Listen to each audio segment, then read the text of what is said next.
लो दोस्तों, स्वागत है आपके इस अपने से यूट्यूब चैनल हिंद क्लासेस 234 पे।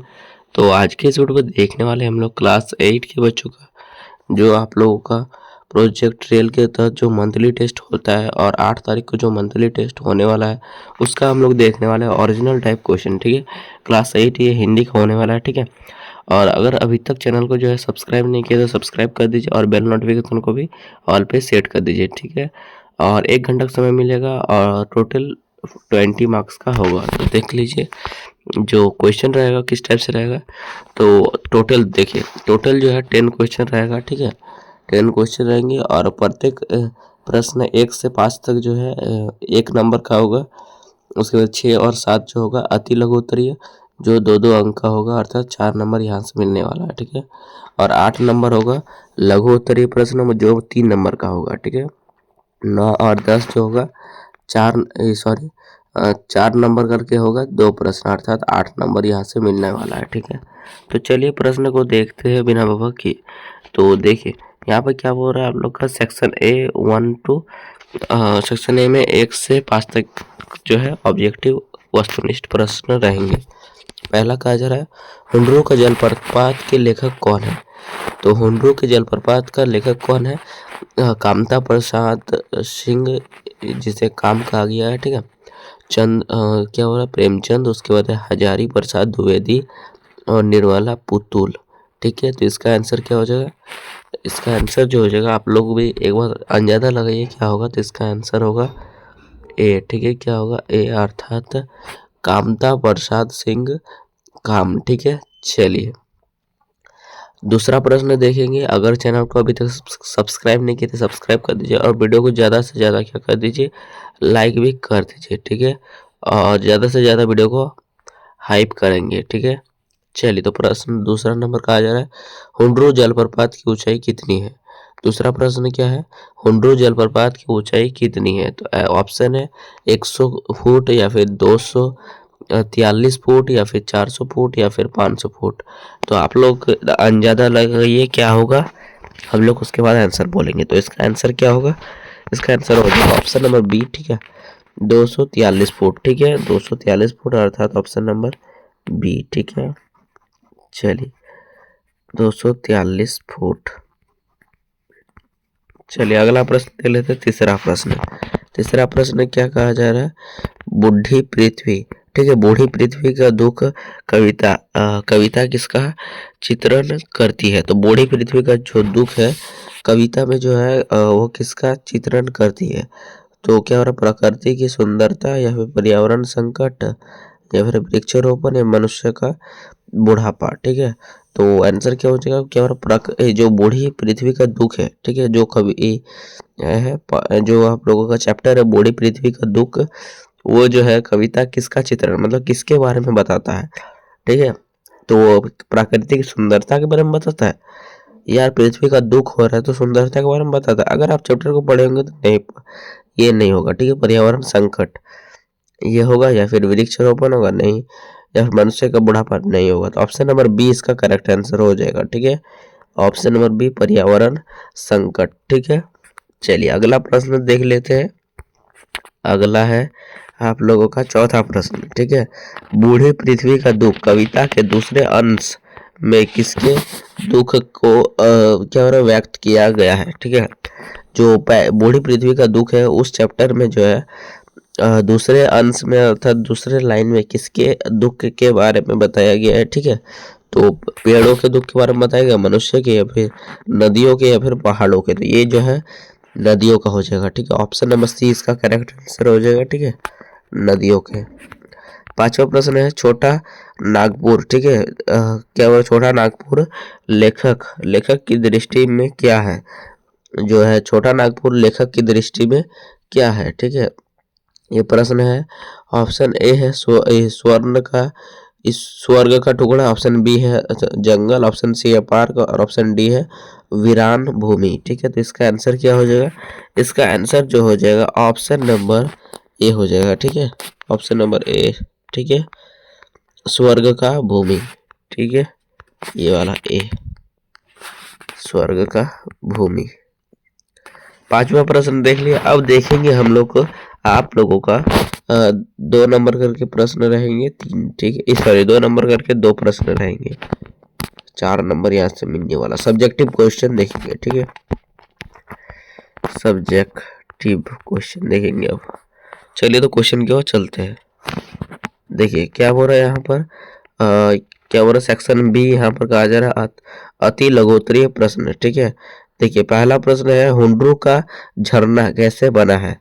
तो हुंड्रू का झरना कैसे बना है, तो आंसर क्या हो जाएगा, स्वर्ण रेखा नदी, ठीक है, पहाड़ को पार करने के लिए, ठीक है, अनेक भागों में विभक्त हो जाती है, ठीक है, पुनः एक जगह होकर पहाड़ से उतरती है।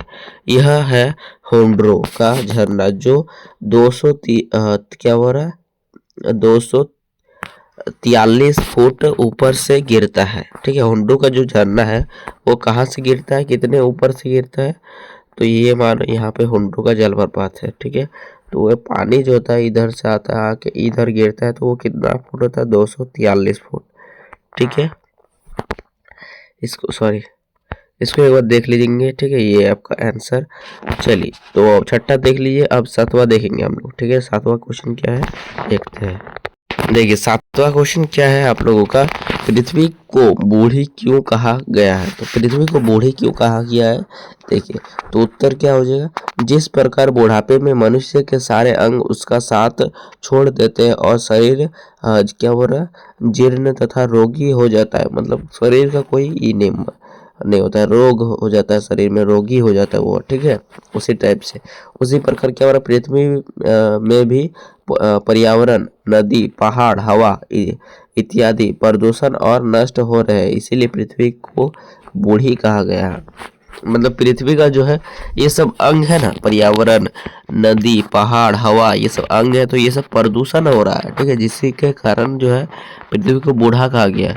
जैसे कि हम लोगों का जो है शक्ति कम होता है, तो हम लोग क्या होते हैं बुढ़ापे में जाने लगते हैं, जब हम लोग को शक्ति कम होने लगता है, हम लोग और जिस टाइप से बचपन में काम कर सकते थे उस टाइप से नहीं कर पा रहे हैं, ठीक है, आलस आ रहा है, ठीक है, ये सब से होता है, तब हम लोग बुढ़ापा हो जाता है हम लोग का। उसी टाइप से पृथ्वी का बुढ़ापा कहा गया है, ठीक है।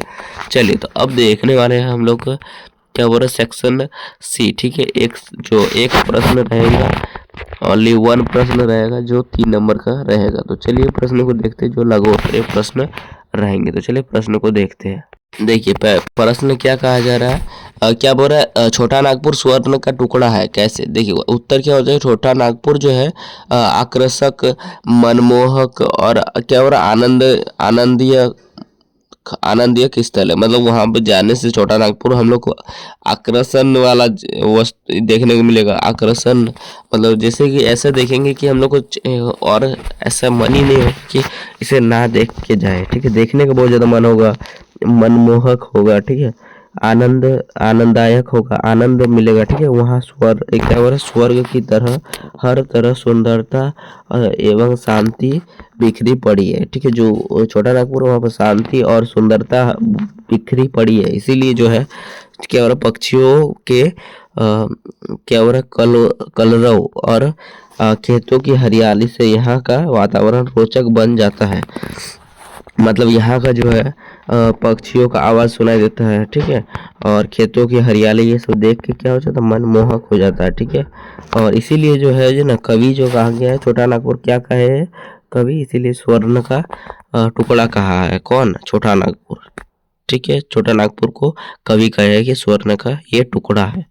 चलिए अब देखने वाले हैं हम लोग सेक्शन डी, जिसमें आप लोगों का 4 नंबर करके 2 प्रश्न रहेगा, ठीक है, 4 नंबर करके 2 प्रश्न रहेंगे, ठीक है। तो चलिए 8वां मिलने वाला, तो चलिए प्रश्न को देखते हैं। देखिए पहला प्रश्न है, नदियों के प्रति हमारा क्या कर्तव्य है। देखिए आंसर क्या हो जाएगा, नदियों के प्रति हमारा क्या कर्तव्य है।